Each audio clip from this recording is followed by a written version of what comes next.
그래서 제가 볼 때는 제가 처음에 이 모임을 한다고 그러니까 그때 질문들 온 게 그럼 강의장은 뭐 어디 무슨 뭐 저 시티코업 매치 어디서 해요? 뭐 아니면 그 이- 제가 이걸 녹음을 할 거라고 그러니까 그러면 그걸 강의 저기 이렇게 무슨 회의실을 빌려서 거기 다 모여서 하면 더 편하지 않나요? 등등 여러 가지 의견이 많았었는데 개인적으로 의견 주신 분들이 제가 생각할 때는 이게 그 오프라인으로 어디 그 무슨 강의장에 모여서 교육하는 거는 이제 구시대 방식 같아요. 저는 각자가 어떤 시간과 공간의 제약을 이제 안 받을 수 있는 그런 인포메이션 테크놀로지가 충분히 발전돼 있기 때문에 제가 볼 때는 편안하게 자기가 편한 시간에 내가 원하는 내용을 내가 그 원하는 그 진도대로 그렇게 공부하는 게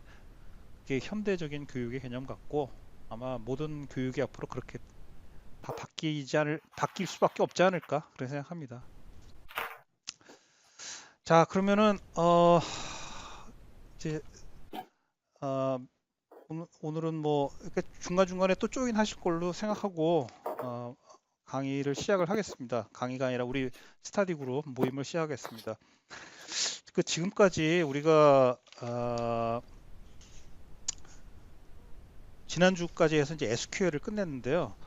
사실 지금까지 공부한 내용은 그 데이터를 사전에 모으고 어떻게 보면은 이제 실질적으로 데이터 그 핸들링을 들어가기 전에 데이터를 게더링하는 그런 전 단계라고 사실은 봐야 되고요. 그래서 어떤 분 이제 질문하시는 분이 SQL을 보면서 야 이런 것까지 이렇게까지 해야 되느냐? 뭐 우리 보통 데이터 웨어하우스에 그냥 이렇게 다운로드 받아서 하면 되는데 뭐 이런 질문도 있었는데 뭐 사실 밸리드합니다. 왜냐하면 회사라는 조직에서 일하는 분들은 대부분 이제 그런 게 분업화되어 있기 때문에 굳이 SQL 같은 걸 안 써도 데이터를 이제 정제되는 어느 정도 비교적 정제되는 형태로 이제 받으실 수가 있어서 사실 오늘 이제 하는 내용부터 오늘 시작이 이제 데이터 어널리시스 위드 파이썬이고요.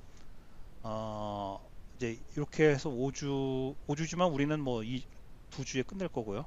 그렇게 끝낸 다음에 그다음에 데이터 비주얼라이제이션이 있고 바로 우리의 최종 목적지인 머신러닝에 들어갑니다. 그래서 오늘 하는 부분이 머신러닝에 들어가기 전에 데이터를 전처리하는 그 부분이 시작되기 때문에 사실은 오늘부터가 이제 본론의 시작이라고 보면 되고 오늘 제가 데이터 비주얼라이제이션이 얼마나 중요한지 비주얼라이제이션 되는 부분도 일부 보여드릴 텐데 그렇게 해서 이제 데이터 데이터 지금 랭글링이거든요. 데이터를 사전 전처리하는 이제 그런 데이터 랭글링하는 부분하고 비주얼라이제이션까지 하면 정말 우리가 가장 궁금했던 머신러닝에 들어갈 수 있는 그 기초가 다 되는 겁니다. 자 그러면은 오, 그 박덕길님 준비하신 네, 임포팅 데이터 세트 이거부터 먼저 시작하겠습니다. 제가 슬라이드를 보여드릴 테니까요. 중간중간에 저한테 예, 시작하시죠. 예, 안녕하세요. 고객보호본부 박덕길입니다. 지금 다른 분들 슬라이드를 보고 계신 건가요? 지금 제 예, 화면에는, 슬라이드가 안 보입니까? 아, 슬라이드를 띄웠는데 제가 풀 스크린으로 잠시만요. 예, 콘텐츠.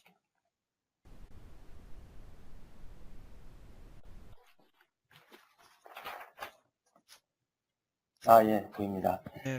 예, 안녕하세요. 고객보호본부 박덕길입니다. 방금 전에 오영재님께서 말씀하셨듯이 오늘부터 이제 코스 6이 시작되고요. 코스 6은 파이썬으로 데이터 분석하는 법. 사실 오늘부터가 지금 본 게임인 것 같은데요. 그 새로운 본 게임의 시작의 첫 발표를 맡게 돼서 상당히 부담감을 갖고 있습니다. 근데 그나마 다행인 게 오늘 제가 발표하는 부분은 사실 약간은 개요적인 부분이라서 크게 어려운 부분이 없는 것 같고요. 코스 6의 전체 내용에 대해서 잠깐 살펴보도록 하겠습니다. 일단 코스 6에서는 우리가 분석을 위해서 데이터를 어떻게 준비해야 되는지, 그리고 간단한 통계적 분석들을 어떻게 수행을 해야 될 것이며, 비주얼라이제이션이라고 하죠. 그래프들로 어떻게 표현을 할 수 있는지, 그리고 그러한 분석을 통해서 우리가 미래의 트렌드를 어떻게 예측할 수 있는지를 다루는 코스입니다. 그 전체 코스 중에 오늘 제가 맡은 부분은 데이터셋을 임포팅하는 부분을 말씀을 드릴 거고요. 이어서 원순이님께서 데이터를 클리닝하는 부분을 말씀을 드릴 것입니다. 예, 다음 페이지를 보면요. 예, 여기서 프로블럼이라 하면 결국은 우리가 해결해야 될 과제라고 말할 수 있을 것 같은데요. 그 과제는 뒤에서 살펴보겠습니다. 예, 다음 페이지를 보겠습니다. 그 과제를 말씀드리기 앞서 그러면 데이터 분석을 왜 해야 되는가? 그 밑에 나와 있듯이 우리는 데이터 분석을 통해서 어떤 유용한 정보들을 알아낼 수가 있고 우리가 가지고 있는 어떤 질문에 대한 또 의문사항에 대한 해답을 찾을 수가 있습니다. 또한 그 데이터 분석을 통해서 미래를 예측을 할 수가 있겠죠. 예, 다음 페이지 보겠습니다. 앞으로 한 50분간 지금 어떤 분은 스마트폰, 어떤 분은 뭐 PC로 계속 화면을 쳐다보셔야 될 테니 잠깐 한 30초 정도 우리 눈 운동을 하고 시작을 하도록 하겠습니다. 지금 이 화면에 보이는 숫자들은 1부터 40까지 숫자들이 무질서하게 있습니다. 지금도 제가 여러분한테 과제를 드릴 건데요. 숫자들을 찾는 겁니다. 순서대로 1, 자꾸 2, 3, 4 이렇게 순서대로 40까지 찾아보는 건데요. 제가 10초를 드려볼 테니까 한번 찾아보십시오. 예, 지금부터 10초를 드릴게요. 시작.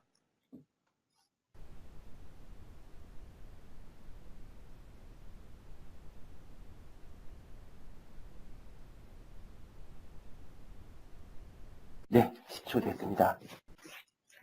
혹시 어느 정도 찾으셨나요? 오영재님 몇 개 찾으셨어요? 8개 찾았는데요. 예, 예. 보통 10초를 드리면 한 10개에서 20개 정도 사이에 찾는 것 같은데, 약간, 평균 이해하신 것 같습니다. 사실은 포트리가 왔습니다. 전 8개 찾았는데. 예. 예, 그러면, 받았어요. 그러면 한 번의 기회를 더 드리도록 하겠습니다. 그 다음 페이지를 볼까요? 다음 페이지 한 번만, 예. 뭔가 지금 달라졌어요. 하나의 정보가 더 들어갔는데 뭔가 선이 이렇게 쭉쭉 쳐졌습니다. 혹시 이걸 보면 어떤 규칙을 발견하실 수가 있나요? 그 1은 첫 번째 네모 박스에 있고 2는 두 번째, 3은 세 번째, 4는 네 번째 박스에 있죠. 어떤 규칙을 그쵸? 이 정도면 규칙을 발견할 수가 있겠죠. 자, 이 규칙을 가지고 다시 한번 제가 10초를 드려볼 테니까, 다시 한번, 오영진님 이번엔 파이팅 하십시오. 다시 한번 1부터 순서대로 40까지 해보시기 바랍니다. 자, 시작.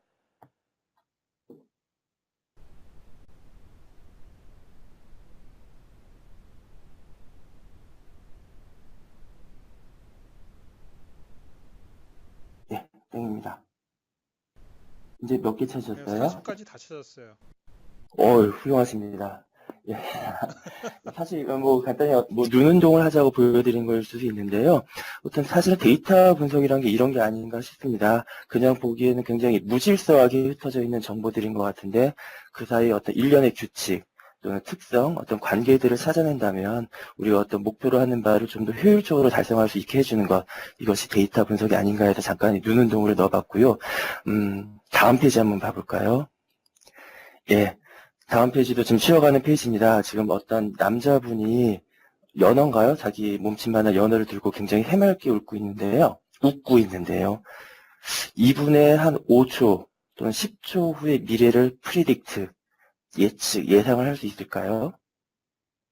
조상희님 무슨 일이 일어날 것 같아요? 네, 모르시겠죠. 이것만 봐도 모르실 것 같아요. 네. 네, 한 분이 혹시 더 같이 들고 있지 않을까요? 네. 굉장히 재미없는 답변을 해주셨는데요. 네. 네. 다음 페이지를 한번 봐볼까요?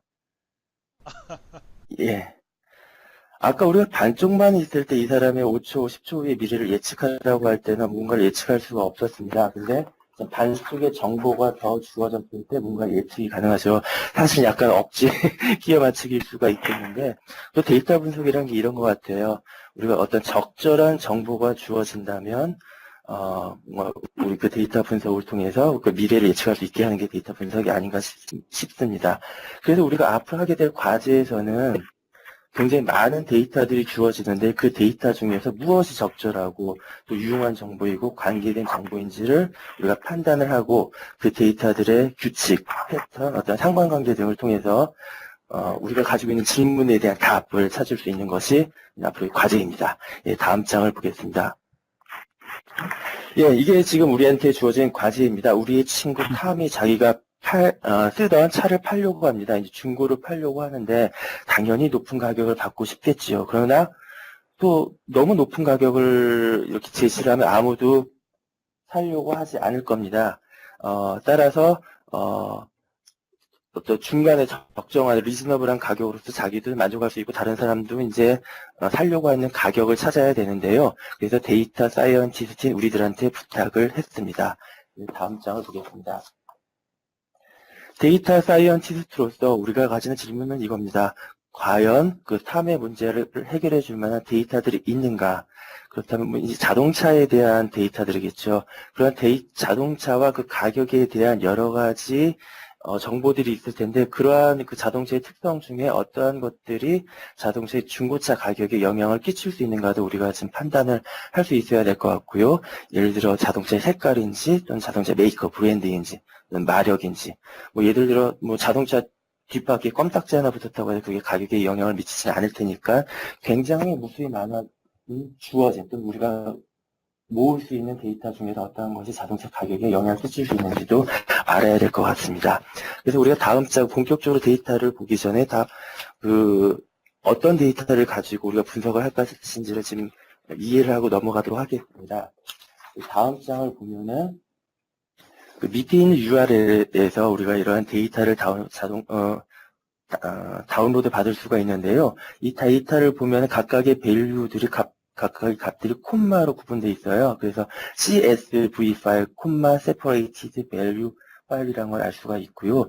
이런 굉장히 단순한 규칙으로 저장이 되어 있는 파일이기 때문에 CSV 파일 같은 경우는 다양한 어플리케이션이나 툴에서 임포트해서 사용할 수가 있습니다. 이 데이터에서 볼 게 보통은 우리가 CSV 파일이라고 하더라도 맨 첫 행에 그 헤더가 들어가는 경우가 있거든요. 헤더를 하면 각각의 칼럼이 어떤 것을 뜻하는지 칼럼 네임이 있는 경우가 있는데 우리가 사용할 이 데이터셋에는 칼럼 네임이 없고 첫 행부터 바로 어떤 값이 들어가 있습니다.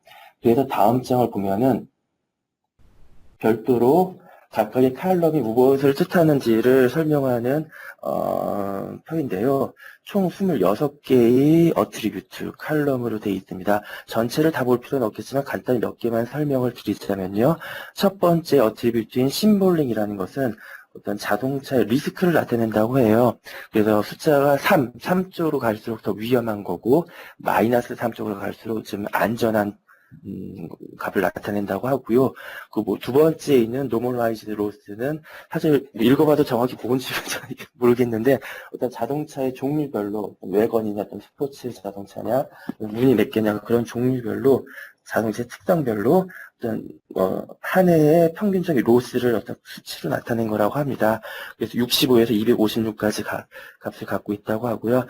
그 이제 가장 마지막인 26번째 어트리뷰트는 프라이스입니다. 결국 이게 우리가 알려고 하는 밸류겠죠. 그래서 앞으로 우리가 할 일은 이 프라이스들과 나머지 25개의 어트리뷰트들이 어떠한 관계를 가지고 있어서 이 프라이스에 영향을 미치는지를 분석을 하게 될 것 같습니다. 네, 다음 장을 보겠습니다. 데이터 분석을 하기 전에 우리 앞서 발표에서도 몇 번 언급이 됐던 것 같은데 파이썬의 패키지, 그 라이브러리에 대해서 설명을 드리도록 하겠습니다. 파이썬에서는 굉장히 우리의 그 목적에 따라서 다양한 라이브러리들을 제공을 하고 있는데요. 그 라이브러리에서는 또한 다양한 펑션과 메서드들을 제공하고 있습니다. 이런 걸 간단히 설명을 드리자면 레고 조각인 것 같아요. 그러니까 우리가 레고로 인형을 만들려고 할 때 저희가 플라스틱을 깎거나 그걸 녹여가지고 일일이 그렇게 하지 않잖아요. 미리 이미 만들어져 있는 팔, 이미 만들어진 다리, 몸통, 머리 기능을 하는 어떤 모듈, 조각, 블록들을 가져가서 조립을 하듯이 이미 제공되어 있는 라이브러리들의 기능, 펑션이나 메서드들을 사용해서 우리가 이루고자 하는 목적을 쉽게 달성할 수가 있으니까요. 이러한 패키지, 라이브러리들을 잘 활용을 할 수 있는 것이 크게 도움이 될 것 같습니다. 그래서 이러한 라이브러리들이 어떤 것들이 있는지 설명하는 게 다음 장인데요. 이번 장에서는 크게 세 가지로 분류를 하고 있습니다. 첫 번째가 Scientific Computing이라고 합니다. 거기에는 크게 팬더스, 넘파이, 사이파이 세 개의 라이브러리가 있는데요. 팬더스는 그냥 우리말로 팬더 곰들이라는 뜻이 될까요? 뭐 이름을 왜 팬더스로 했는지 모르겠지만, 이전 발표에서도 몇 번 보여드렸죠. 팬더스를 통해서 어떤가 행과 열로 구성된 데이터를 제가 임포트해서 어떤 그런 구조화된 데이터를 분석을 하는데 많이 도움이 되는 라이브러리고요. 럼파이도 이전 발표에서 잠깐 보여주셨던 것 같습니다. 럼파이를 통해서 각 어레이라든지 매트릭스를 통한 수치 계산을 좀 쉽게 할 수 있는 여러 가지 기능들을 제공하는 라이브러리입니다. 그 사이파이는 럼파이를 기본으로 해서 만들었는데 조금 더 고급 문제를 해결하는 데 쓰는 그런 메소드들을 제공을 하는 것 같고요. 또한 데이터 비주얼라이제이션도 그래프로 그릴 수 있는 기능도 제공을 합니다. 그러니까 다음 통계 장으로 패키지 같은 게 많이 네, 다 들어가 있어요. 통계 패키지들. 통계 네, 패키지. 네, 사이파이는 통계 패키지도 또 많이 들어가 있다고 합니다. 다음 장을 보면은 이제 또 중요한 거죠. 제가 빨간 글씨로 써놨듯이 우리가 데이터 분석만 하면 뭐합니까? 결국 그거를 뭔가 발표를 하고 누구한테 알려줘야 되는데 그럴 때 가장 유용한 툴이 비주얼라이제이션, 그림 또는 도표로 보여주는 것이겠죠. 여기서는 매플롯립이라는 게 있고 C본이라는 걸 설명을 하고 있는데요. 매플롯립이라는 것은 이전에도 좀 보여주셨던 것 같아요. 이걸 통해서 어떤 데이터들을 쉽게 그래프화해서 보여줄 수 있는 기능들을 제공을 하고 있고요. C본이라는 거는 매플롯립을 기본으로 해서 만들 때 좀 더 뭔가 특성화된 어떤 그래프를 그리는 데 도움이 되는 것 같습니다. 예를 들어 여기 나와 있는 대로 힛맵이라 하면 어떤 데이터의 특성들을 색깔로 표현하는 것들이죠. 그래서 정확한 예인지 모르겠지만, 예를 들어 우리가 사람의 신체를 뭔가 자외선, 저기서 이런 걸로 하면 사람의 몸이 그 열에 따라서 각각의 부분이 색깔로 구분돼서 나오듯이 어떤 데이터의 특성들을 색깔로 더 눈의 비주얼라이제이션에서 보여주는 맵이 그래프가 흰 맵인 것 같습니다. 그 다음에 뭐 타임 시리즈는 시간의 순서에 따라 데이터를 보여주는 것이고, 바이올린 플롯이라는 거는 사실 정확히 뭔지는 모르겠으나 그냥 뭐 그래프 모양이 바이올린 모양처럼 생겨서 그렇게 말을 하고 있는 것 같습니다. 네, 그리고 이거 예, 맞습니다. 잘 말씀하셨고요. 사실은 이 맷플롯립까지만 사실 알면 대부분의 작업을 다 합니다. 그리고 시보는 여기서 이 5가지에 들어갈 정도로 큰 패키지는 아니고 그 맷플롯립 자체가 굉장히 좀 모양이 투박한 형태로 좀 나오기 때문에 이쁘게 다른 사람들한테 그 레포팅 할 때 더 이쁘게 나올 수 있고, 그다음에 편하게 쉽게 그릴 수 있는 이제 그런 기능을 추가한 거고, 사실은 메인이 되는 건 맷플롯립입니다.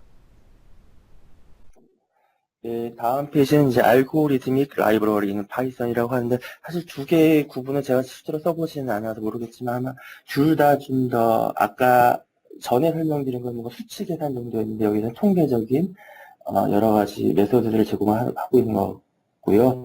예를 들어 뭐 회귀 분석이라든지 각종 통계에서 사용되는 모델에 대해서 어떤 펑션, 메소드들을 제공을 하는 것 같습니다. 네, 여기서 이제 그 가장 그 다음번 비주얼라이제이션 다음에 마지막 코스, 그 마지막 코스가 머신러닝인데, 거기서 이제 주로 사용할 게 사이키러닝이고요. 이게 그 머신러닝 패키지입니다. 그래서 여기 런자가 있는 거고, 여기 이게 가장 중요하고, 그다음에 통계학 하시는 분들, 만약에 통계학 하면 아까 그 사이파이 중에 사이파이의 스태츠 모델이라는 서브 모듈이 있어요. 그래서 거기에 뭔가 통계학에 관련된 질량 함수 그리고 뭐 밀도 그리고 뭐 이런 것들이 다 들어가 있습니다. 이제 다음 페이지로는 이제 저희가 데이터를 임포팅하고 익스포팅하는 것을 말씀드릴 텐데요. 다음 페이지에서 보면 예, 저희가 데이터를 임포팅할 때 두 가지를 고려를 해야겠죠. 첫 번째는 우리가 임포팅하려는 데이터가 어떠한 포맷으로 되어 있는지를 알아야 될 것이고요. 여기서 말하는 포맷이라는 것은 일종의 약속이라고 보시면 될 것 같아요. 아까 제가 설명드린 CSV 파일 같은 경우는 콤마 세퍼레이티드 밸류라고 해서 이 데이터는 콤마로 각각의 밸류들을 구분해서 저장하겠다. 그럼 당연히 읽어드릴 때도 우리는 그러한 약속에 따라서 그러한 형식으로 읽어드리면 되겠죠. 뭐 옆에 있는 뭐 제이슨이라는 거는 간단히만 말씀드리자면 데이터 구조가 어떤 키와 밸류의 쌍으로 되어 있는 텍스트 형태의 뭐 구조체라고 보면 될 것 같고요. 예를 들어 어떤 서버와 클라이언트 간의 데이터를 주고받을 때 이러한 규칙으로 포맷으로 데이터를 주고받는다고 합니다. 뭐 엑셀은 잘 알고 있고요. 결국은 포맷이라는 거는 제가 말씀드렸듯이 이 데이터를 어떻게 저장하고 읽어드릴 때 어떻게 읽어드릴지에 대한 일종의 약속이라고 보시면 될 것 같습니다.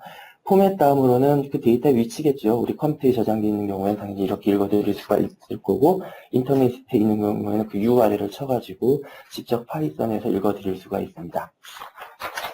네, 제가 좀 네. 부연설명 드리면은 이 데이터 포맷에서 그 CSV는 너무나 뭐 지금까지 많이 접했구만 잘 아시는 건데, JS는 이게 자바스크립트 오브젝트 노테이션이라는 그 약자인데, 그 자바스크립트에 보면 이제 오브젝트라는 데이터 타입이 있어요. 근데 그게 그 성격은 좀 다르지만 그 표시하는 형식이 우리 배운 파이썬의 딕셔너리하고 상당히 비슷합니다. 그 키밸류 페어로 되어 있고. 근데 어쨌든 요 제이슨이 사실은 그 저기 외국에서는 그 API 그 서로 그 서버하고 클라이언트 간의 데이터를 주고받을 때 굉장히 많이 쓰이는 형식입니다. 우리나라는 아직도 제이슨보다는 옛날 그 XML이라고 아시는 분 계실 텐데, 그 XML로 이렇게 우리나라 국가 그 정부 같은 데서도 이렇게 아직도 올드 타입으로 XML을 제시하는데, 지금 외국에서는 XML 대신에 제이슨으로 거의 다 바뀌어 있고, 그다음에 이건 뭐 엑셀 다 아시는 거고, 여기 HDF는 그 머신러닝 하면서 이제 그 하이 덴시티 데이터가 많이 나옵니다. 그 데이터 자체가 빅, 빅 사이즈가 나오는데 이제 그거를 저장하는 포맷입니다. 네, 다음 페이지 보겠습니다. 이제 데이터가 아까 잠깐 보여드렸듯이 맨 첫 번째 행은 지금 헤더가 없이 첫 번째 행부터 데이터가, 그 값이 바로 시작되고 있고요. 데이터 소스는 제가 밑에 쓴 것처럼 이렇게 나와 있습니다. 이 폴더까지만 썼고 이걸 클릭을 하면 실제로 이제 웹페이지 익스플로러에서 아래와 같이 보이게 됩니다. 여기서 뭐 85점 데이터는 실제 데이터 값인 것 같고, 점 네임은 이 데이터가 어떤 헤더, 컬럼 네임을 가진지를 보여주는 밸류인 것 같습니다. 다음 장을 보면은 실제로 파이썬에서 이 데이터를 어떻게 임포트를 할 것인가. 일단은 제가 팬더스라는 라이브러리를 사용할 테니까 임포트 팬더스를 하고요. 그 URL은 직접 read CSV라는 펑션을 써도 되지만 URL 따로 이렇게 파일명까지 80점 데이터까지 기술을 해놓고 판다스에서 제공하는 read CSV라는 메서드 안에 그 URL을 넣으면 그 데이터를 읽어드리게 됩니다. 그 데이터를 읽어드려서 df라는 데이터 프레임 개체에 지금 할당해라고 할까요? 네, 입력을 하였습니다.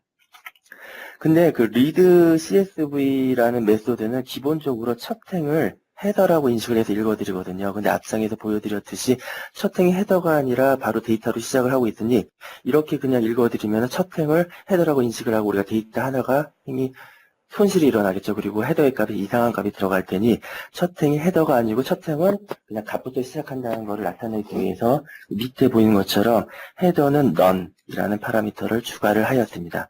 이렇게 해서 데이터를 읽어드려서 다음 장을 보면은 우리가 데이터를 잘 읽어드렸는지를 봐야 되는데요. 데이터 값이 굉장히 많을 경우 이걸 다 보는 거는 좀 무리겠죠. 그래서 그 데이터 프레임점 헤드라는 메서드를 쓰면은 거기 숫자 n 값의 숫자를 넣으면은 그 숫자만큼의 행을 처음부터 보여주게 됩니다. 마찬가지로 tail이라는 메서드를 쓰면은 그 끝에서부터 n만큼의 행을 보여주게 됩니다. 기본적으로 숫자를 안 쓰면 아마 5개 행까지 보여주는 것 같고요. df.head라고 했을 때 실제로 데이터는 이렇게 보여지는데요. 그 위에 그 값이 들어간 거 바로 위에 칼럼 명이 자동으로 들어간 걸 볼 수가 있습니다. 그 파이썬에서는 우리가 헤더를 none이라고 해서 none이라고 해서 읽어드리면 자동으로 0부터 시작해서 0, 1, 2, 3, 4 이렇게 해가지고 칼럼 네임을 지정을 하게 됩니다. 근데 이렇게 칼럼 네임이 지정이 되어 있으면은 나중에 분석을 하면서 우리가 관리가 하기가 힘들죠. 우리가 엑셀을 만들 때도 다 각각의 칼럼 네임을 입력을 하듯이 여기에도 칼럼 네임을 따로 입력을 하는 것이 좋을 것 같은데요. 다음 장에서 그것을 설명하고 있습니다. 그래서 칼럼 네임을 입력을 하기 위해서는 저희가 헤더 그 네모 안에 있는 것처럼 헤더스라는 거에 칼럼명 26개를 딱 리스트로 딱 이렇게 넣고요. 그 데이터 프레임점 칼럼스 하고 그 헤더를 입력을 하면은 그 각각의 칼럼 값이 아까 0, 1, 2, 3, 4 숫자 대신 이 칼럼명이 들어가게 됩니다. 그래서 데이터 프레임점 헤드 5 하면 처음부터 5가지의 다섯 개 행을 보여준다고 했죠. 이렇게 행을 보여줄 때 칼럼명을 보여주게 되는데 밑에서처럼 빨간 박스에 있는 것처럼 칼럼명이 바뀌어 있는 걸 볼 수가 있습니다. 네, 다음 장으로 넘어가겠습니다. 우리가 분석을 하다 보면은 이제 뭐 읽어드리는 것 말고 가끔 익스포트해가지고 이제 저장을 해야 될 때가 있는데요. 저장하려면 당연히 어느 위치 어떤 파일명을 할지까지를 패스라는 변수에 담아주고 데이터 프레임 .to csv라는 메서드를 쓰면 됩니다. 그 가로 안에 그 패스의 위치를 지정을 해주면은 다양한 형식 여기서 csv로 저장이 되겠지만 밑에 빨간 박스에 나와 있듯이 csv 파일 또는 json 파일 뭐 SQL 파일, HDF 파일, 엑셀 파일 등 다양한 형식으로 저장을 할 수가 있습니다. 네, 다음 장으로 넘어가겠습니다. 네, 바로 다음 장으로 갈까요? 이제 우리 데이터 분석을 하기 전에 기본적으로 이 데이터의 특성을 좀 파악을 하는 게 좋을 것 같아요. 그 특성이라 하면 각각의 데이터의 어트리뷰트, 여기서 칼럼들이죠. 각각의 칼럼들이 어떠한 데이터 타입이 주어져 있는지, 그 데이터 전체의 분포가 어떻게 이루어지고 있는지를 봐야 될 것 같은데요. 그 다음 장에서 데이터 타입에 대해서 설명을 하고 있습니다. 네, 다음 페이지를 보면은 그 펜다스에서 읽어드린 데이터 타입이 그 파이썬하고 약간 좀 다르다고 해요. 파이썬에서 스트링이라고 표현한 게 펜다스에서는 오브젝트라고 표현이 되고요. 나머지는 뭐 int가 int 64, float가 float 64 이런 식으로 표현이 되고 펜다스에는 파이썬에 없는 데이트 타임이라는 게 더 추가가 돼가지고 어떤 시간에 대한 분석을 할 때 용이하다고 합니다. 그럼 이러한 데이터 타입을 왜 봐야 되냐면은 펜다스에서 처음으로 데이터를 읽어드릴 때 자동으로 데이터 타입을 매칭을 시키거든요. 근데 그 자동으로 매핑을 시키는 게 간혹가다 틀린 경우가 있습니다. 그래서 우리는 그때 그 자동으로 매핑된 데이터 타입을 봐도 그게 제대로 그 데이터 타입이 매핑이 되는지를 봐야 되는데요. 예를 들어 우리가 필요한 자동차 가격이 당연히 어떤 정수 또는 실수의 데이터 타입을 가져야 될 텐데 거기에 스트링이라는 데이터 타입에 들어가면 제대로 분석이 될 수가 없겠죠. 그리고 또 파이썬에서는 제공한 메서드 중에 그 데이터 타입, 특정 데이터 타입을 지원 안 할 수가 있어요. 우리가 상식적으로 생각하기에 예를 들어 평균을 구하는데 숫자를 가지고 평균을 구하는 게 아니라 어떤 스트링으로 있는 값에 대해서 평균을 구하라면 뭐 제대로 나오지 않거나 에러가 나올 것 같습니다. 그래서 다음 페이지에서 우리가 이러한 데이터 타입을 어떻게 확인한지가 나오는데요. 아까 우리가 df라는 이름으로 만들었기 때문에 df라는 df.dtypes라고 치면은 26개의 각각의 칼럼에 대해서 그 칼럼명과 그거의 데이터 타입이 어떻게 매핑이 되는지가 나옵니다. 세 번째 예를 들어 메이크를 보자면 자동차 메이커 브랜드를 말하거든요. 뭐 도요타인지 현대인지 뭐 그런 것들이 나오는 거니까 당연히 스트링인 오브젝트가 들어가면 될 것 같고요. 근데 중간에 제가 보호라고 빨간색으로 친 게 사실 읽어봐도 정확히 이게 뭔지 모르겠지만 하여튼 자동차를 이해하는 사람으로서 보자면 이게 숫자가 들어가야 되는데요. 근데 여기 보면 자동으로 오브젝트, 그냥 스트링이 들어가 있어요. 추후에 나중에 이 보호라는 값을 가지고 분석을 하려면은 오브젝트로 된 거를 뭐 인티저나 플로우트로 실수로 바꿔줘서 해야 될 것 같습니다.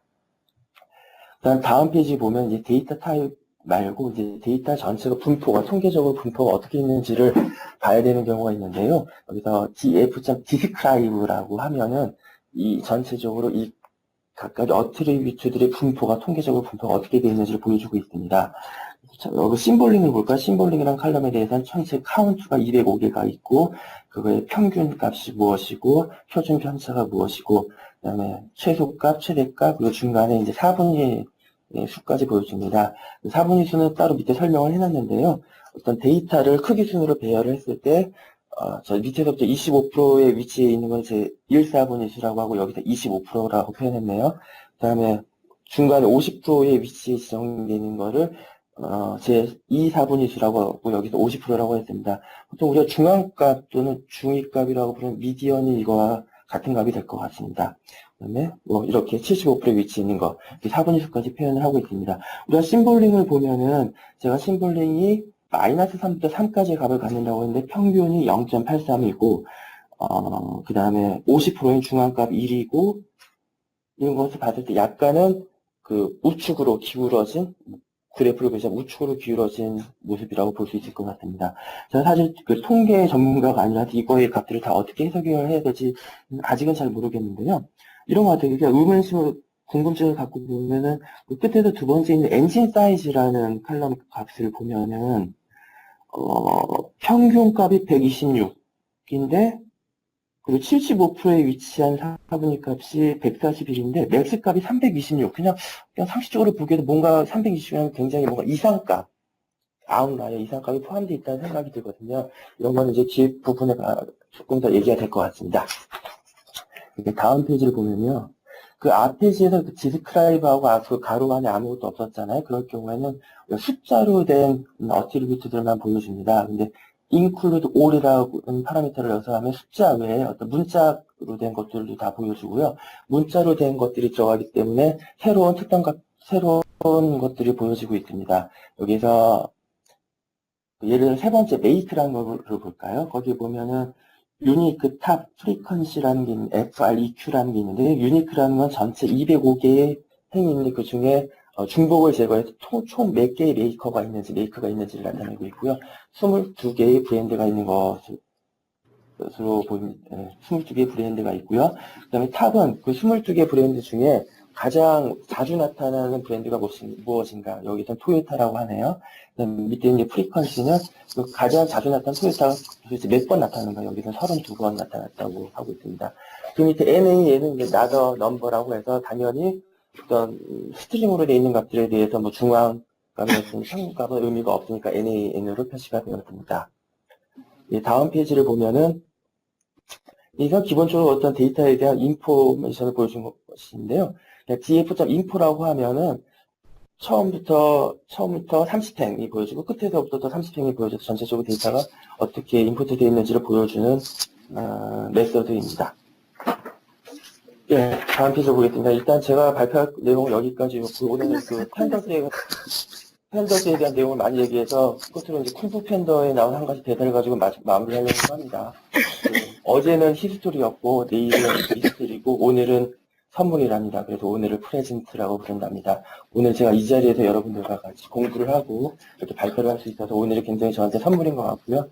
이런 선물을 주신 오영재님께 다시 한번 감사드립니다. 혹시 질문 있으신가요? 이제 다른 자리 가서 해. 예, 질문 없으시면 원수님께 넘기겠습니다. 네, 감사합니다. 수고하셨습니다. 너무 잘해주셨어요. 원수님, 준비되셨습니까? 네. 잠시만요. 제가 예. 아무 분도 안 계신 데를 찾다 보니까 잠시만요. 네. 네. 아이고. 네, 혹시 많이 들리시나요? 돌아가시네. 예. 들리시나요? 저는 잘 들리는데 다른 분들 보세요. 잘 들리세요? 아니에요. 다 들리실 것 같아요. 네네. 네, 목소리 잘 들립니다. 잘 들립니다. 네, 죄송해요. 제가 설명할 부분은 실은 제가 뭐 설명을 하는 것도 조금 죄송스럽긴 한데 일단은 제가 동영상 위주로 간단하게 들은 부분만 설명을 드리고 이제 많이 부족하겠지만 그거는 부장님께서 부연 설명을 해주시거나 그러면 조금 더 이해하시는데 쉽지 않을까 싶고요. 일단은 미약하지만 제가 일단 동영상에서 들은 바대로 조금 짧게 말씀을 드릴게요. 제가 이번에 할 부분은 데이터 랭글링이라고 해서 처음에는 저도 랭글링이 도대체 뭔가 해서 들어봤더니 결국엔 저희가 분석 작업을 하기 위해서 사전에 데이터 클렌징 작업 같은 거라고 생각하시면 되는 것 같아요. 그래서 일단 랭글링 쪽 부분에서 할 부분은 여기 데이터 프리프로세싱이라고 해서 전처리 과정이랑 두 번째 그 미싱 밸류가 있는데 그거를 다루는 방법, 그리고 파이썬 같은 데에서 데이터 포맷하는 거, 데이터 정규화하는 방법, 파이썬 비닝하는 방법, 그리고 여기에 보면 뭐 그 범주화 시켜가지고 그 수량, 그러니까 뭔가 그런 방법들이 있더라고요. 변환하는 방법들. 그러니까 어쨌든 분석을 하기 위한 사전 작업이라고 보시면 되고요. 잠깐만 넘겨주시면. 네, 마지막에 그 카테고리컬은 이제 저런 거죠. 그래서 그냥 말로 대, 중, 소 뭐 이렇게 돼 있으면 그거를 이제 숫자로 바꾸는 그런 작업입니다.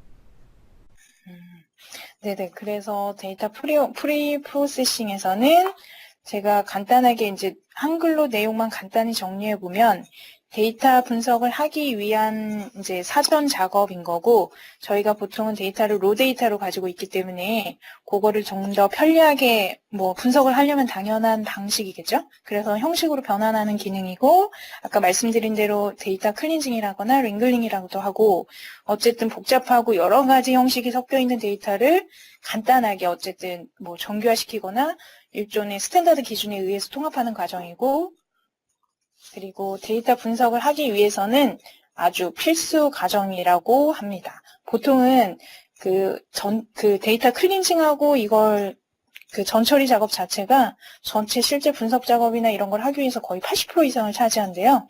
그래서 이 작업이 잘못되면 어쨌든 분석 결과 자체가 잘못 나오는 거기 때문에 주의해서 해야 된다고 그렇게 말씀을 하시더라고요. 그리고 그 다음을 보면 간단하게 설명했고요. 이거는 이제 제가 인터넷으로 여러 개를 검색을 하다가 그냥 그림으로 하나로 딱 설명한 게 있어서 이거는 뭐 따로 설명드릴 건 없고 한번 딱 보시면 데이터 뭐 그렇게 좀 노이즈 있는 거라는, 그러니까 어쨌든 쓰레기 데이터가 들어가면 아웃풋이 그렇게밖에 나올 수가 없으니까 전처리 과정이 중요하다, 필요하다라는 의미의 그림인 것 같아요. 그래서 한번 보시고 넘어가시면 될 것 같고요. 그리고 그 다음에 미싱 밸류 다루는 방법인데, 저희가 데이터를 분석하다 보면 미싱 밸류는 당연히 나오는 거고, 그래서 여기서는 이제 미싱 밸류가 뭐냐, 그래서 관측치 하다 보면 변수에 대해서 데이터 값이 없는 게 이제 미싱 밸류라고 하고, 여기에서 뭐 물음표라든지 NA라든지 0 아니면 아예 블랭크로 남아있거나 라는 걸로 표현이 되고, 지금 여기에 보면 지금 NAN이라고 있는 normalized losses가 있거든요. 거기 NAN이라는 값이 지금 미싱 밸류라고 나왔고, 그 다음 페이지에 보면 이 미싱 데이터 값을 어떻게 다룰 것인가라는 방법이 나와 있어요. 그래서 크게 보면 세 가지, 뭐 드랍하는 방법, 대체하는 방법, 아예 그걸 그냥 놔두는 방법이라고 해서 세 가지로 분류를 한 것 같고, 그리고 드랍하는 방법 중에는 변수를 드랍하는 거고, 그 변수를 전부 다,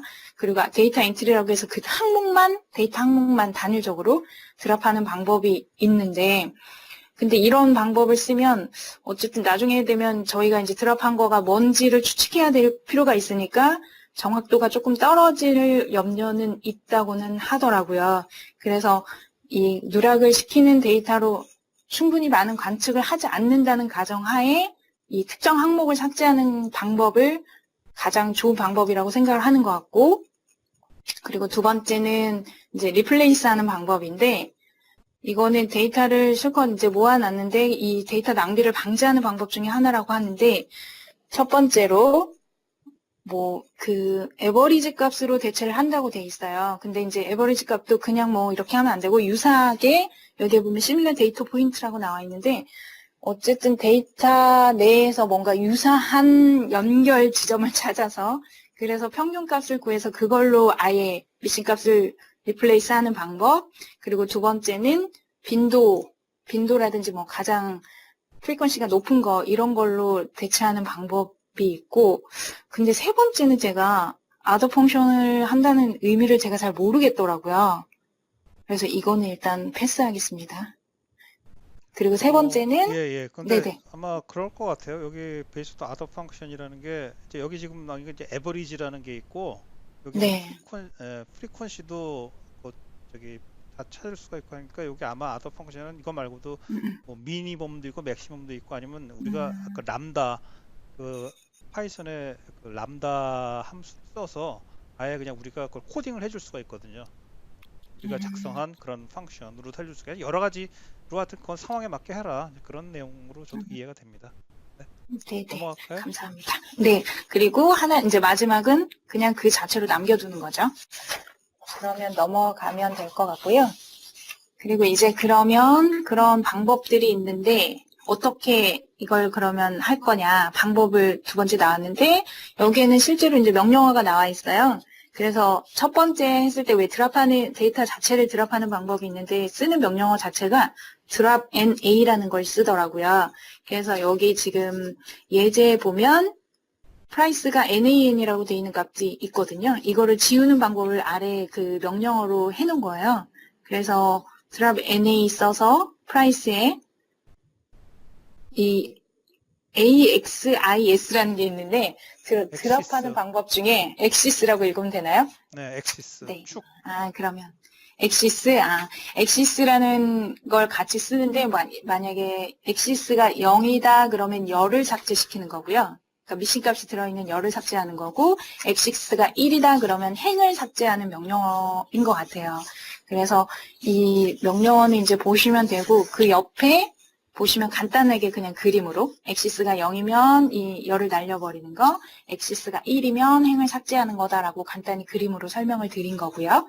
그리고 그 다음 페이지는 제가 주피터에서 직접 제가 실행하기에는 아직 너무 그래서 집에서 간단하게 이 열을 만들어 보고 그걸 가지고 그냥 드랍 NA 이 명령어를 해봤어요. 그래서 실제로 NAN이라고 있는 미싱 밸류 값이 없어지는지를 한번 해본 거고 그래서 맨 위에 빨간에 드랍 NA라고 하면 기본 자체가 엑시스 0이 디폴트예요. 그래서 그냥 드랍 NA라고만 하시면 여기에서 미싱 값이 포함된 여기에 보면 AAA하고 BB열인 거죠. 그게 다 없어진 상태로 CC하고 DD만 남는 거고요.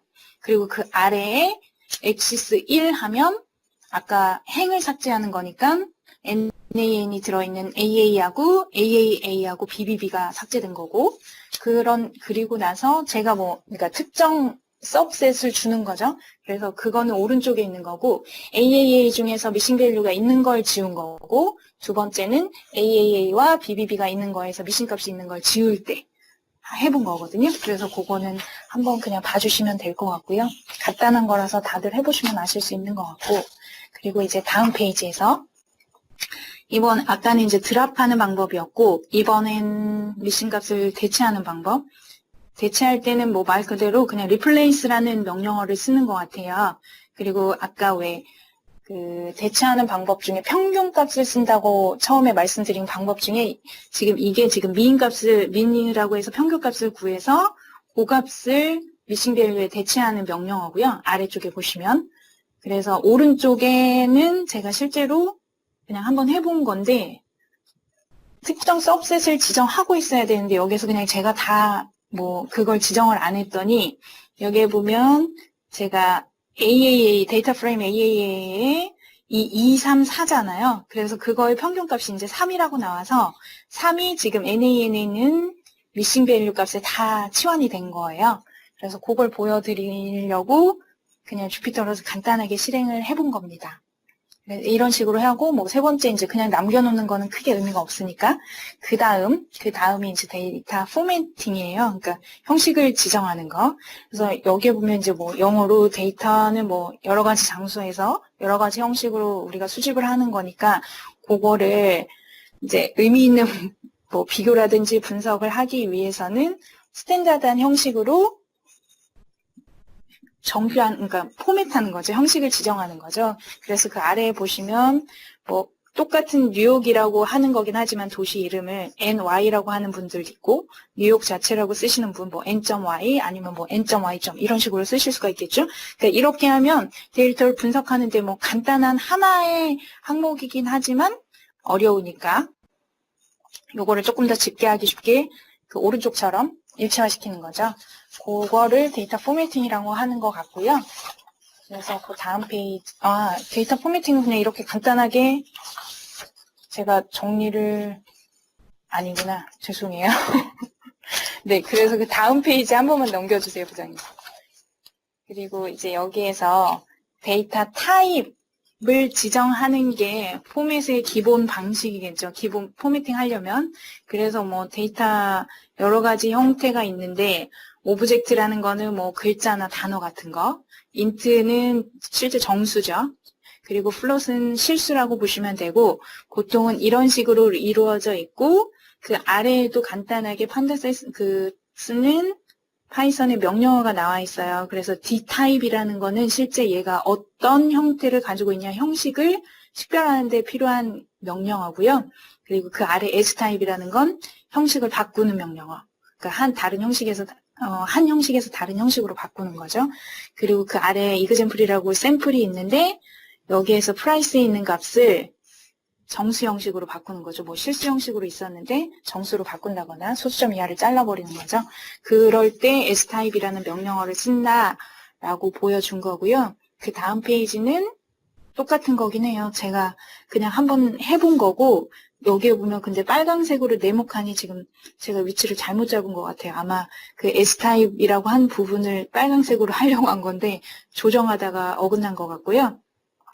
여기에서는 지금 아까 제가 만들어 놓은 데이터 프레임 안에서 뭐 테일이라는 거는 밑에서부터 3개의 값을 여기에서 S타입이 지금 보면 AAA 서브셋 안에 밑에서 세 번째는 30, 50, 70이 있는데 그거를 실수형으로 바꾸겠다. S타입 플로우 64 이런 식으로 명령을 든 거고 그래서 결과값이 실수형으로 나온 거고요.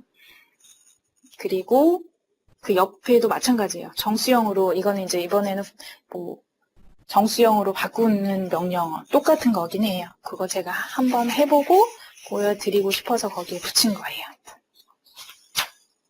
그리고 그 다음은 데이터 노멀라이제이션이라고 해서 이거는 실은 제가 읽었는데 뭔가 수학적으로 계산하는 산식 같은 게 있고 그래서 큰 범위로는 얼핏 뭔지를 알겠는데 몰라서 제가 오영재 부장님한테 SOS를 쳐서 좀 설명을 부탁드리겠다고 했습니다. 부장님 그러면 이어서 이 부분은 해주시는 건가요? 아니면 제가 그냥 먼저 마치고 설명 할까요? 다 하시면 제가 뒤에 할게요. 따로. 네네. 그러면 이 부분은 그냥 일단 제가 스킵하고 가겠습니다. 그래도 될까요? 네, 제가 할게요. 네네. 네.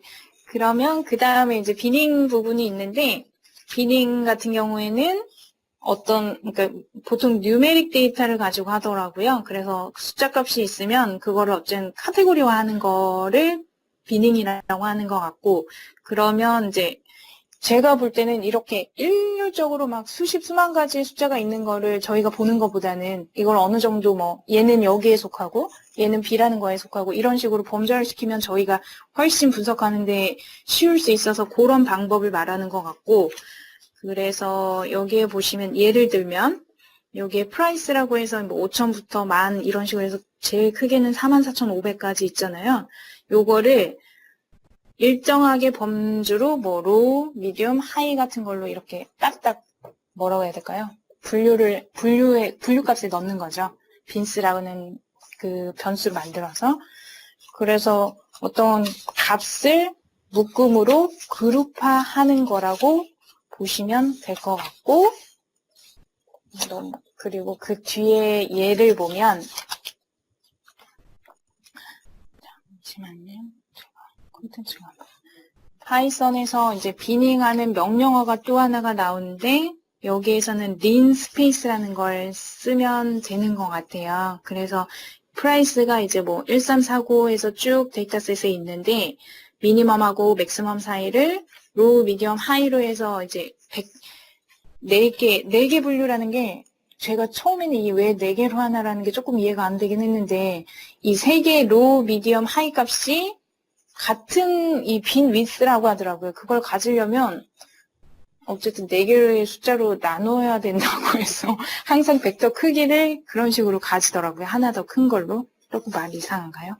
그래서 이제 numpy 함수 linspace를 사용해서 여기에 지정된 간격에서 4개의 배열로 해서 이 빈스라는 것으로 반환을 하고 그리고 두 번째는 그룹 네임 목록을 만들고 그리고 판다스 함수 중에 여기 세 번째 명령어의 cut이라는 걸 사용해서 데이터 값을 분류를 하고 그리고 나서 이 아까 빈이라고 해놓은 그 값에 빈으로 분류를 하는 거죠. 그래서 이 오른쪽에 보면 뭐 로우, 미디엄, 하이로 이제 분류가 돼서 이걸 보고 여기에 있는 차를 보면 값이 대부분은 싼 거구나라고 보면 이렇게 알 수가 있는 거죠. 그리고 그 다음 페이지에 linspace를 간단하게 설명하면 이거는 그러니까 행 벡터를 반환해 주는 건데 요 아래에 보시면 linspace에서 시작값, 끝값, 벡터 크기 그러니까 이 벡터 크기라는 게 거기에 있는 뭐 숫자를 넣으면 그만큼 배열을 생성해 주는 거예요. 그래서 예를 들면 요 아래 1, 뭐 linspace 1, 14 하면 1에서 10까지의 수를 4개의 배열로 나누는 거죠. 그래서 1, 4, 7, 10 이런 식으로 나오는 거. 그렇게 linspace는 쓰시면 되는 것 같고요. 그리고 이제 그래서 이제 마지막, 우리가 네, 아까 4개로 한 이유가 사실은 네, 처음에 시작하는 값하고 끝 값을 얘가 그 숫자에 포함시키기 때문에 4개 이렇게 4개로 하니까 사실은 이제 로, 미디엄, 하이 음. 이렇게 구간이 3개가 나오는 거죠. 그래서 이제 얘가 그러면 항상 네 그런가요? 네 개면 개? 구간이 중간에 요거를 이렇게 주면 그러니까 얘는 그 최소값, 최대값하고 그거를 균등하게 4개로 우리가 생각할 때는 이게 3개로 나누는 건데 끝하고 맞아요. 마지막 값을 주기 때문에 이게 얘는 이제 넷이라고 이걸 이렇게 쓰게 돼 있고 그래서 네. 실제로 그 판다스가 그 컷으로 이걸 자를 때는 이렇게 하나, 이렇게 하나, 이렇게 하나 그래서 3개가 되는 거예요. 처음에 좀 헷갈리죠. 그래서 저도 어떻게요?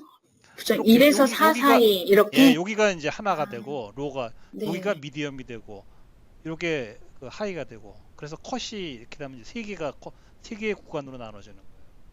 그러니까 아까 같은 경우 이게 5천 마일 45,000 아까 뭐 45,500인가 맞아요. 그거고 그 구간을 균등하게 네수로 잘라라 하면은 얘가 사실은 세 구간이 나오는 건데 하나, 음. 둘, 셋, 넷 이렇게 자른다니까요.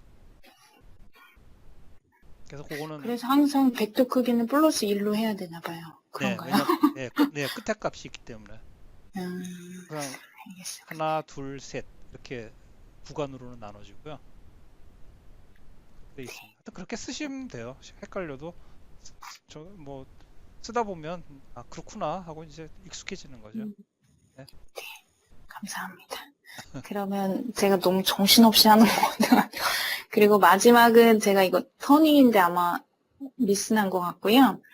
그 범주형, 그러니까 여기 말 그대로 하면 범주형, 카테고리 되어 있는 범주형 변수를 수량 변수로 변환하는 방법, 이렇게 되고요. 이 예제로 들으시는 게 제일 나을 것 같긴 해요. 근데 대부분 이제 통계 같은 거 뭐 할 때 객체라든지 어떤 문자열 같은 걸로는 그 입력값을 쓸 수가 없다고 하더라고요. 그래서 이거를 숫자 값으로 다시 재변환해서 써야 되는데 그럴 때 이런 걸 사용하시는 거고 그 아래 이제 여기 예제를 보시면 연료 자체가 가스하고 뭐 디젤 이렇게 두 종류가 있잖아요. 실제로 뭐 더 많은 종류들이 있겠지만 그렇게 근데 이렇게 문자열로 있으면 저희가 사용할 수 없으니까 요거를 그 오른쪽으로 보시면 이걸 다시 수치화 시키는 거예요. 그래서 여기 표현 중에 이제 가스하고 디젤이라는 것 자체를 다시 이름으로 만들고 가스에 속하면 1, 디젤에 속하면 디젤 값을 1, 가스는 0이 되겠죠. 이런 식으로 변환을 시키는 거죠. 그래서 원래 기능에서 값이 생기면 해당하는 건 1로 하고 그렇지 않으면 나머지 기능은 0으로 설정하는 방법을 얘기하고 있고요. 그 아래 마지막 넘겨주시면 그럴 때 사용하는 명령어가 여기에 보면 getDummy라는 게 있더라고요. getDummy라는 걸 쓰고 똑같아요. 근데 아까 위에서 그 예제로 보신 거하고 뭐 연료 유형이 이런 식으로 문자형으로 있는데 그거를 숫자 형식으로 바꿀 때 getDummy로 쓰고 오른쪽은 제가 실제로 이제 그냥 똑같이 실행을 해본 거예요. 그러니까 진짜로 그렇게 바뀐 내용을 보여드리려고 이렇게 해드린 거고요.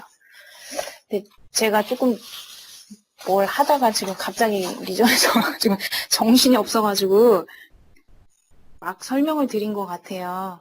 그래서 아마 직접 나중에 보시면 금방 다 아실 수 있는 것들일 것 같고요. 그리고 나머지 아까 데이터 정교화 부분은 제가 조금 미진해서 부장님께서 추가 설명해 주시면 감사하겠습니다. 감사합니다. 너무 설명 잘 해주셨고요. 내용도 참 잘 이해하셔서 잘 해주셨고 어쨌든 좀 전에 그 통계 쪽에서 다 이제 그 말씀하셨는데 하여튼 모든 걸 다 숫자로 바꿔야 돼요. 이게 저희가 이제 최종적으로 하려는 게 머신러닝이라고 했지 않습니까? 근데 머신러닝이 사실은 전부 계산이기 때문에 뭐 통계학 하신 분들은 뭐 금방 이해하실 거예요. 무슨 말인지. 왜냐하면 숫자로 바꾸지 않으면 계산 그 평균도 구할 수 없고 뭐 최대값, 최소값 아니면 프리퀀시, 빈도 이런 걸 전부 숫자로 바꿔줘야 그게 계산 가능한 것들인데 머신러닝도 똑같거든요. 그래서 이런 이제 범주형 데이터나 이런 것들을 숫자로 다 바꿔주는 거를 이제 우리가 원핫 인코딩이라고 합니다. 근데 그거를 그냥 여기서 가스나 디젤을 뭐 우리가 숫자로 바꾼다고 그래서 뭐 가스는 1, 디젤은 2, 무슨 뭐는 3, 4 이런 식으로 하게 되면은 어떤 문제가 생기냐면은 이 기계 자체는 그 1, 2, 3, 4 간의 크기 관계가 있다고 보고 있어요. 그래서 가스는 디젤의 2분의 1이고 뭐는 디젤의 뭐 2배고 3배고 그런 관계를 의심을 하기 때문에 사실은 전혀 그렇지가 않거든요. 이거는 아무 관계가 없는 것들이라서 이런 식으로 이제 그 카테고리 별로 그걸 이제 다 하나의 변수로 보는 거예요. 그렇게 해놓고 1, 0, 0, 0, 그다음에 뭐 0, 1, 0, 0, 1, 0, 0, 0 이런 식으로 하면은 기계가 이건 서로 간에 크기 관계가 아무것도 없는 거구나 이제 그렇게 인식을 합니다. 이제 그런 테크닉이고요. 아까 노멀라이제이션을 잠깐 이제 저한테 말씀하셔서 제가 데이터를 좀 준비를 했는데요. 그 노멀라이제이션 굉장히 중요해요. 왜냐하면은 아까 좀 전에 그 범주형 데이터를 숫자화하라고 해서 무조건 뭐 1, 2, 3, 4 이렇게 하면 안 된다라고 한 이유가 크기가 벌써 거기에 생기지 않습니까? 1, 2, 3, 4로 하는 순간.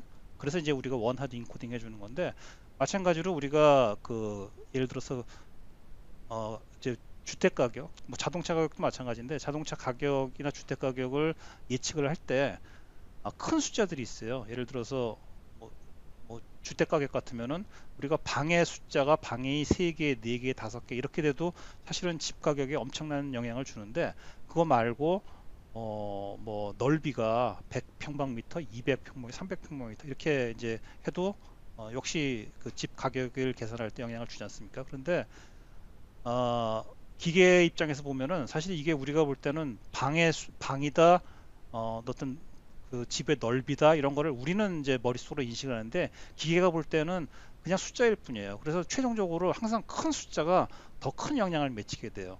얘가 값을 생각할 때 우리가 2억 원이라는 값이 나와야 된다 그러면은 2억이라는 큰 값을 내가 산출하기 위해서는 이렇게 방 숫자 3개, 4개, 3, 4 같은 이런 작은 숫자보다는 이렇게 뭐 대지 면적 200, 300 같이 이런 큰 숫자를 가지고 시뮬레이션 하면 더 정확한 값을 근사하겠다.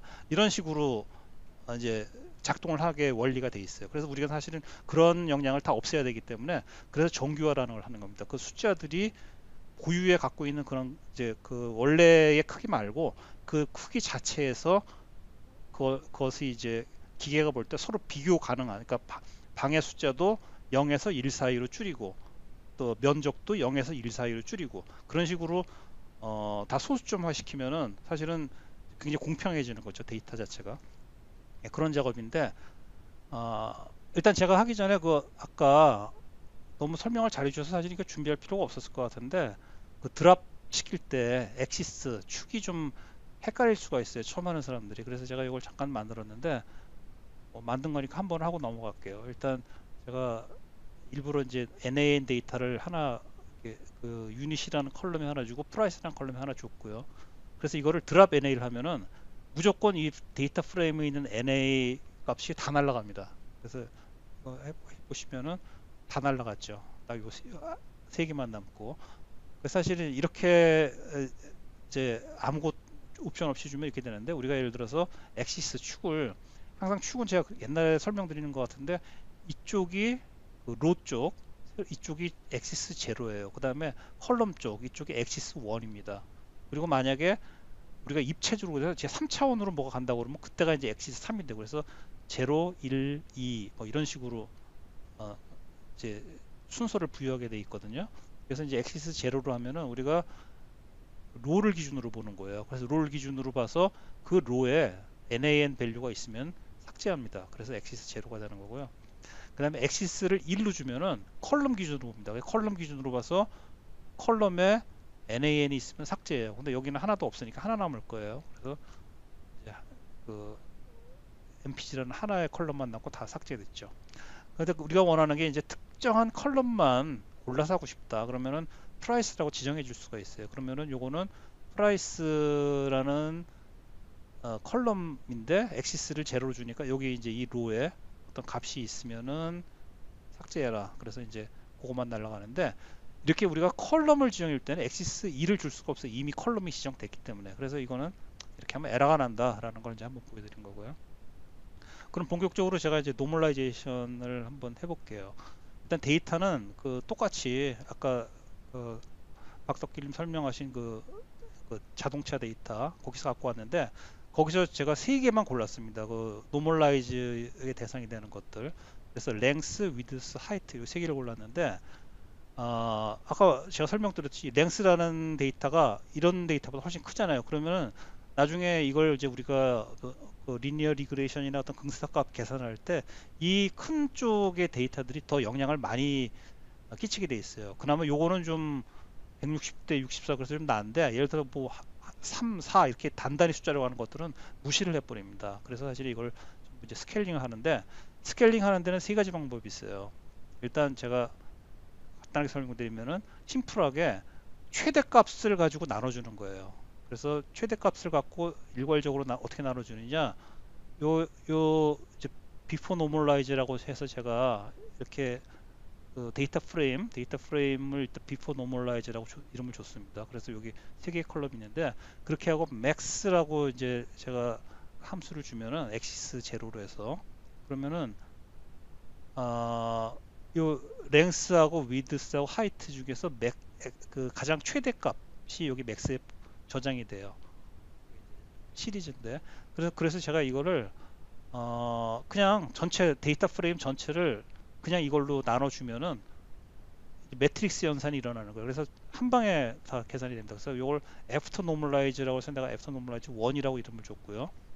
그렇게 해서 이걸 한번 이제 그 애프터 노멀라이즈 1 한 다음에 미니멈하고 맥시멈이 어떻게 바뀌었는지를 이제 보면 데이터들이 전부 어떻게 됐어요? 그 제가 처음 이렇게 일단 맥스 값으로 심플 스케일링 해줬지 않습니까? 그리고 나서 뭘 찍어놨냐면은 그 노멀라이즈 된 애프터 노멀라이즈라고 그랬죠. 노멀라이즈 된 데이터의 미니멈 값을 한번 찍어봤어요. 그랬더니 이 랭스라는 거는 0.67이 미니멈이 됐고 그 다음에 맥시멈은 1.0이 됐어요. 그 위드스는 0.83, 0.79, 1.0. 그러니까 1.0을 왜냐면 최대값이 1.0이니까 그러니까 최대값 나누기 최대값 하면 자기 자신이 이제 1.0이 됐을 거고 가장 큰 값으로 나누니까 이제 뭔가 이 가장 큰 값에 해당되는 비율만큼 그 값들이 이제 미니멈 값이 된 거죠. 그래서 이런 식으로 하는 것들이 있는데 이거는 어떤 경우에 많이 쓰냐면은 그 값의 범위를 내가 알아요. 최대값이 얼마지 빤히 알리는 게 사실 이런 식으로 그 좀 무작위 데이터 이런 랭스나 이런 거에 잘 쓰지는 않는 방법이고 예를 들어서 그 자주 제일 많이 쓰는 게 우리가 이미지 데이터 같은 거 보면은 흑백 이미지가 그 픽셀 하나하나의 값이 0부터 255로 돼 있어요. 예를 들면 대표적인 케이스인데 그러면은 0이라는 거는 빛이 하나도 없는 거니까 그 블랙이거든요. 그 다음에 255는 빛이 최대로 하는 거니까 그거는 이제 화이트예요. 그걸 이제 강도를 조정해서 뭐 125면은 우리가 회색빛 이런 식으로 이제 픽셀 값이 주어지는데 우리는 이제 그런 걸 255가 제일 크다는 걸 알고 있기 때문에 그냥 그걸 255 최대값으로 나눠주면은 그게 이제 노멀라이즈 된 그러니까 스케일링이 된 그 이제 픽셀 값이 나오는 이제 그런 테크닉이에요. 그래서 이런 그런 경우에 이제 쓰이는 거고 그다음에 민 맥스 스케일링은 우리가 이제 그런 식으로 고정적인 최대값을 대충 모르고 그 주어진 값에서 그 미니멈하고 맥시멈을 골라요. 그래서 구간을 골라요. 그 최대의 차이가 얼마인지. 그래서 미니멈하고 맥시멈의 차이를 차이로 나눠주는데 뭘 나눠주냐면은 현재 각 개별 그 개별 값들에서 미니멈을 빼줘요. 이렇게 되면 어떤 현상이 일어나냐면은 미니멈 쪽으로 이게 센터링이 됩니다. 그렇게 되고 구간값이죠. 미니멈하고 맥시멈의 그 차이만큼으로 나눠지는데 자 그렇게 되면은 한번 실제로 보죠. 이거를 제가 한번 볼게요. 마찬가지로 그 노멀라이즈 되기 전에 미니멈 값을 이렇게 하나 골랐고요. 그 다음에 이거는 맥시멈도 골라야 돼요. 맥시가 어디 갔지?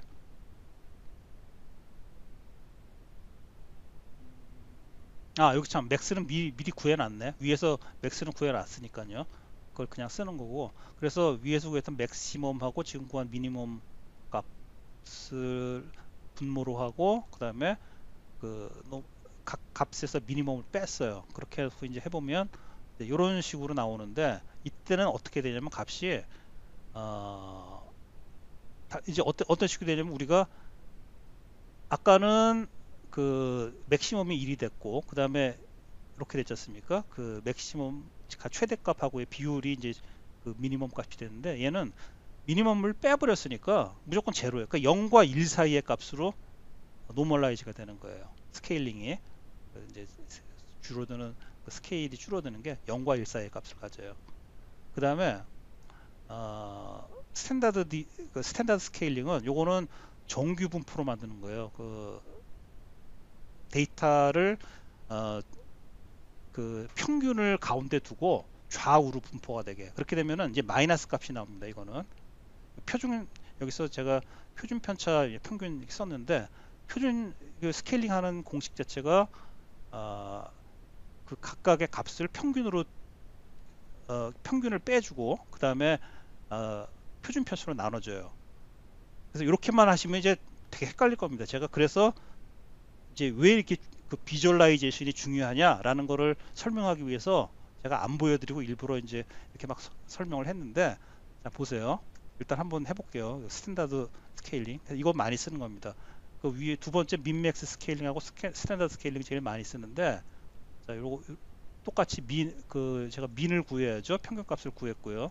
그 다음에 스탠다드 디비에이션은 그 판다스 데이터 프레임에 std라고 하는 함수가 있어요. 이걸 주면 그냥 또 구해줘요. 그래서 구해주고, 이걸 공식에 따라서 평균값을 빼주고 스탠다드 디비에이션 표준 편차로 나눠줬어요. 자, 그랬더니 이런 값이 나왔는데, 자, 헷갈리죠? 뭐가 문제인지 잘 모를 게 정상입니다. 그래서 이거를 제가 맷플롯립으로 뭘 했냐면 히스토그램을 한번 그려봤어요. 여기서 plt.hist, 이거 다음 이제 그 코스가 비주얼라이제이션인데요. 이렇게 해서 아까 놈1이라고 하는 거, 그 다음에 놈2라고 해서 우리가 민맥스 스케일링 한 거, 스탠다드 스케일링 한 거 세 가지를 딱 그려보니까, 자, 이런 그림이 그려집니다. 자, 뭐냐면 심플 스케일링을 했더니 범위가 최대값이 1이 나왔고요. 그 다음에 이 최대값에 그 어떤 비율인가에 따라서 값이 이렇게 분포됐어요. 물론 여기서 제가 값은 그렇죠. 이렇게 여기 이제 요게 그 심플 스케일링이고요. 민 맥스 스케일링을 하면은 0과 1 사이로 값이 바뀌어요. 그래서 그 미니멈이 0이 되고 맥시멈이 1이 되고, 그래서 이런 식으로 분포가 되고, 사실 모양은 똑같죠. 분포는 똑같은데 어떤 스케일로 이게 위치하느냐, 숫자가 바뀌느냐가 다른 거예요.